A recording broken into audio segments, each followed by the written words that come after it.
During a dinner night, she joked, "You're lucky I settled for you. I could have had my ex back anytime." Everyone laughed, except me. I just smiled. 2 days later, she found her credit cards removed from our joint account and a note, "Go get him then." Marriage is built on respect. That's what my father told me when I asked him the secret to his and Mom's 42-year relationship. "You can overcome almost anything if the respect is there," he said. "Without it, you've got nothing." I thought I understood what he meant. Turns out, I had to learn it the hard way. I met Claire 7 years ago at a friend's New Year's party. She was stunning in that effortless way, smart, confident, with a sharp wit that could cut glass. I was immediately drawn to her. We dated for 2 years before I proposed, and we've been married for just over 5 years now. Claire had been in a relationship with a guy named Mark before we met. They dated through college and for a couple of years after. According to Claire, they'd broken up because he wasn't ready to commit and she was. Mark had gone to work overseas after their breakup, and that was that. Or so I thought. For the most part, our marriage has been good. We both have solid careers. I run my own consulting business, and she's a marketing director at a major corporation. We bought a house 3 years ago, travel regularly, and generally enjoy our life together. Sure, we've had our rough patches, but what couple doesn't? The incident happened 3 weeks ago. We were hosting a dinner party for Claire's birthday. 8 guests including her sister Emma, her brother-in-law, and some close friends. The evening was going well. Good food, plenty of wine, lots of laughter. We were in the middle of dessert when the conversation turned to relationships. Emma was telling a story about a disastrous blind date she'd been on before meeting her husband. Everyone was sharing their dating horror stories, and the wine was flowing freely. "Remember Mark?" Claire's friend Tasha asked her, grinning. "Didn't he try to get back with you right before you met Rob?" Claire nodded, her cheeks flushed from wine. "Oh God, yes. He suddenly realized what he'd lost and came crawling back." "But you were already with Rob by then, right?" someone else asked. Claire hesitated. "Well, we had just started dating. Nothing serious yet." I frowned slightly. This was news to me. Claire had never mentioned Mark trying to reconcile. "Didn't he move back from London just for you?" Emma asked. Claire shrugged, taking another sip of wine. "He says that's why he came back." The conversation might have moved on, but then Tasha said, "I saw on Instagram he's single again, still looking good too." That's when it happened. Claire looked across the table at me, a strange smirk on her face. "You're lucky I settled for you," she said with a laugh. "I could have had Mark back anytime." Everyone laughed. Everyone except me. I just smiled politely and excused myself to get coffee from the kitchen. As I stood there waiting for the coffee to brew, I replayed her words in my head. Settled for you. Not chose you or fell in love with you. Settled, like I was the consolation prize, the backup plan. When I returned with the coffee, the conversation had moved on. Claire was animated, telling a story about a work event, seemingly oblivious to the bomb she'd just dropped. I went through the motions for the rest of the evening, smiling, pouring drinks, playing the good host. But inside, something had shifted. After our guests left, Claire was tipsy and affectionate, apparently having forgotten her comment entirely. She tried to initiate intimacy, but I begged off, claiming I was tired from hosting. She fell asleep almost immediately, while I lay awake beside her, thinking. The next morning, Claire had a hangover and no memory of her settled for you comment. I didn't bring it up. I needed time to process, to figure out if this was just a thoughtless drunk remark or something more revealing. I spent the day going about my usual routine, but my mind kept returning to her words, to the casual way she'd said them, to the fact that she'd never told me about Mark trying to get back with her when we first started dating. That night, I checked our phone records online, something I'd never done before. What I found sent a chill through me. Regular calls to a number I didn't recognize, always during her lunch break, or when she knew I'd be busy with clients. The calls had been happening for months. I didn't confront her, not yet. Instead, I did some digging. The number belonged to Mark. He hadn't moved back overseas as Claire had led me to believe. He was living just 30 minutes away, working for a competing firm in the same industry as Claire. A cold sense of clarity washed over me. This wasn't just about a thoughtless comment at a dinner party. This was about respect, or rather, the lack of it. I spent the next day making preparations. Claire and I had joint accounts for household expenses, but we'd maintained separate accounts for our personal spending and savings. My business had its own accounts, of course. Claire had her own personal cell phone plan in her name, though we split the bill as part of our monthly budget. We'd set things up this way at the beginning of our marriage because it made sense for our financial situation. Now, I was grateful for the separation. I called my lawyer first, then my accountant. I explained the situation and asked for advice on protecting my assets while I figured out my next steps. Both advised caution and discretion. I decided on a measured approach. I removed Claire's credit cards from our joint household account and transferred them to her personal account instead. This wouldn't leave her without access to funds. She had her own money and cards linked to her personal account, but it would send a clear message that our financial entanglement was changing. I also removed my automatic contribution to our shared household account, transferring my portion of our monthly expenses to my personal account instead. That evening, Claire texted me, saying she'd tried to buy groceries with the joint account card, and it had been declined. I replied that I'd handle it when I got home. When I arrived, she was frustrated. My card was declined at the grocery store, she said. I had to use my personal card. What's going on with our joint account? I removed your cards from the joint account, I said calmly. I've also stopped my monthly transfers into it. She stared at me, bewildered. You did what? Why would you do that without talking to me first? Do you remember what you said at the dinner party? About settling for me? About how you could have Mark back any time? Her face fell. I said that? Rob, I was drunk. You know I didn't mean anything by it. I might have believed that, I said, if I hadn't found out about the calls. Color drained from her face. What calls? The ones to Mark, multiple times a week, for months, always when you knew I wouldn't be around. She sank into a chair. It's not what you think. We're just friends. Friends you hide from your husband? Friends you lie about? You told me he moved back overseas. I didn't want you to get the wrong idea. And what idea would that be, Claire?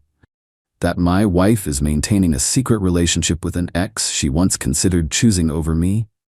She started crying, insisting there was nothing physical between them, that they were just close friends who understood each other. That I was overreacting. I left you a note, I told her. It's on your dresser. She went upstairs and returned with the envelope I'd left. Inside was a handwritten letter. Claire, I've removed your cards from our joint account and stopped my monthly contributions to it. Your personal accounts remain untouched, so you still have access to your own money. You said I was lucky you settled for me, and that you could have Mark back anytime. I've been thinking about that statement a lot. I don't want someone who settled for me.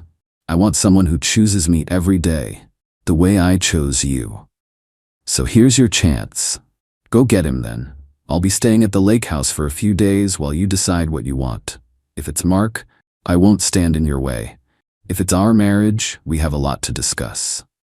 She looked up from the letter, tears streaming down her face. This is insane. You can't just change our financial arrangements because of one stupid comment and some friendly calls. I'm not cutting you off from money, I said. You have your own income and accounts. I'm just separating my finances until we figure this out. It's about respect, Claire. It's about honesty. It's about whether I'm your choice or your fallback plan. Of course you're my choice. I married you, didn't I? Yes, but now I'm wondering if that was because Mark wasn't available, not because I was who you really wanted. She tried to argue more, to explain away the calls, the common lies about Mark's location. But the damage was done. The trust was broken. I packed a bag and left for our lake house, a small property I'd inherited from my grandparents that we used for weekend getaways. The first night alone was the hardest. I questioned everything. My decision, our marriage, my own worth. Had I overreacted? Was I being too harsh?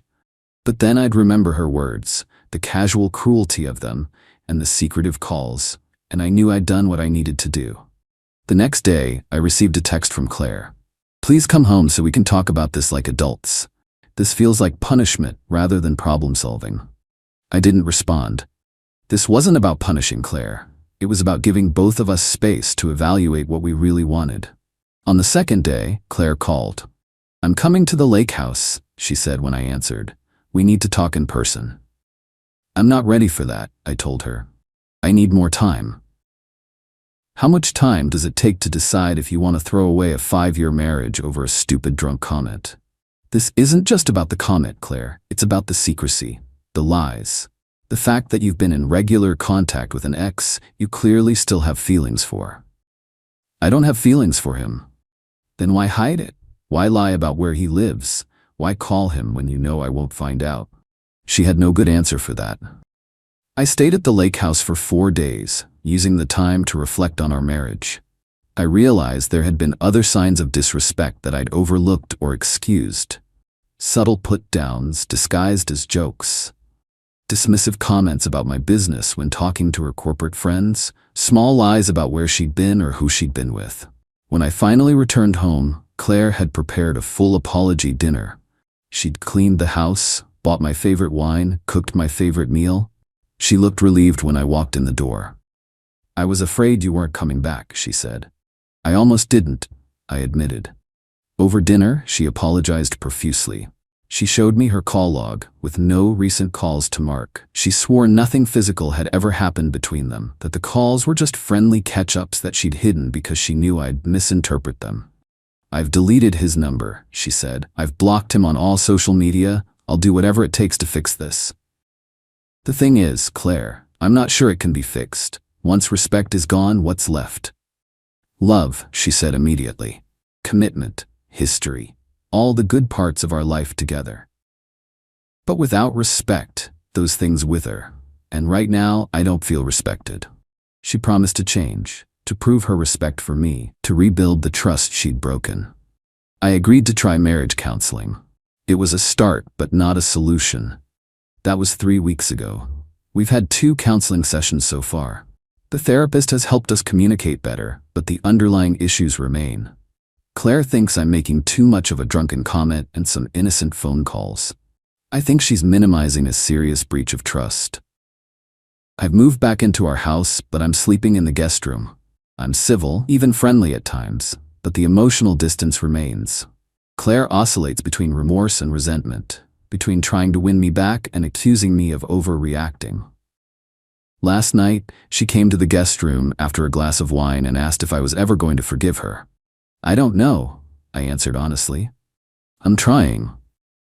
"What can I do to make this right?" she asked, tears in her eyes. "I don't think it's about doing something specific," I told her. "It's about understanding why what happened was so damaging and changing the patterns that led to it." She nodded slowly. "I've been thinking a lot about what you said about respect.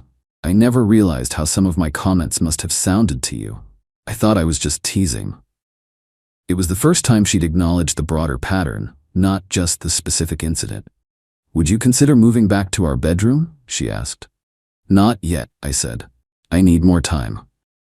She accepted that answer without argument, which itself felt like progress.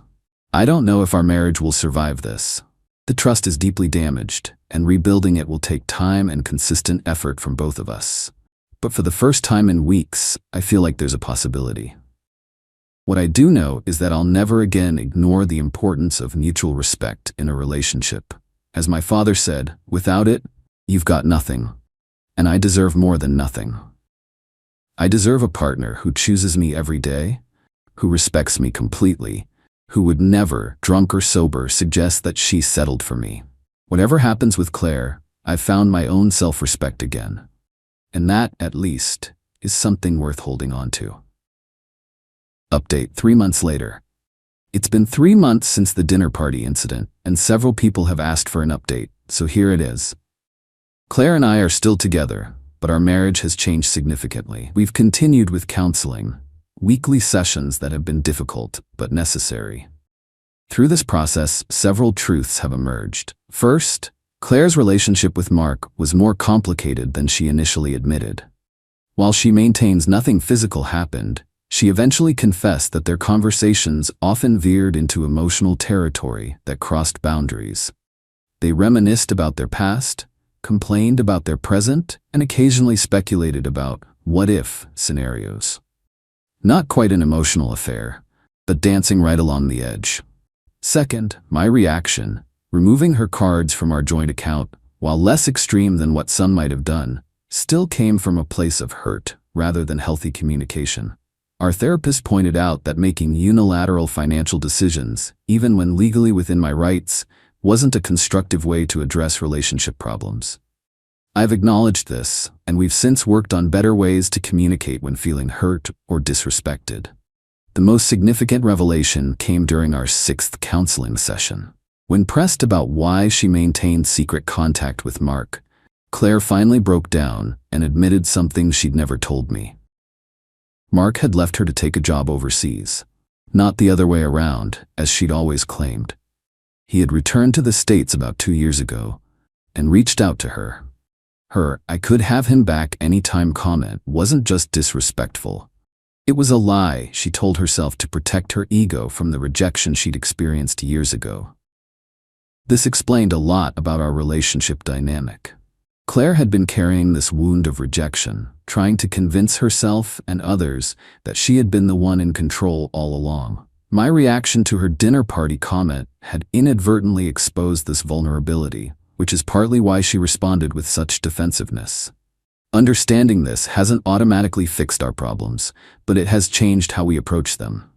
Claire has started individual therapy in addition to our couples sessions, working through her issues with rejection and her tendency to use subtle put-downs as a defense mechanism. As for me, I've moved back into our bedroom, but intimacy is still a work in progress. Trust rebuilds slowly. We've established open phone policies by mutual agreement, not constant checking, but transparency about communications. She's been forthcoming about her interactions and whereabouts, not out of obligation but as a genuine effort to rebuild trust. We've also established clearer boundaries around how we speak to and about each other, both in private and in public. No more jokes at the other's expense. No more minimizing each other's concerns. No more secrets. The most encouraging sign came last weekend when Claire's company had their annual dinner. As we were getting ready, she said, "You know, I'm really lucky to have you." Then she caught herself and added, "Not lucky like I settled. Lucky like I got exactly what I wanted and needed, even if I didn't always know it." It was a small moment, but it felt significant. Evidence that she's becoming more mindful of her words and their impact. Are we completely healed? No. There are still difficult days, moments of doubt, old patterns that try to reassert themselves. The counselor has told us that rebuilding trust after this kind of breach typically takes 1 to 2 years of consistent work, not just 3 months. We're still in the early stages, and we both recognize that. But we're both committed to the process of rebuilding, and for now, that's enough to keep moving forward. We've restored our joint financial arrangements, though with more transparency and communication than before. The biggest lesson I've learned through all this is that respect isn't just about big betrayals or obvious insults. It's in the small, everyday interactions, the words we choose, the boundaries we maintain, the truths we tell or withhold. And rebuilding it requires the same attention to detail, the same daily commitment. I don't know if Claire and I will make it in the long run, but I do know that whatever happens, I'll never again compromise on the fundamental need for mutual respect in a relationship. Some lessons once learned can't be unlearned, and for that, at least, I'm grateful.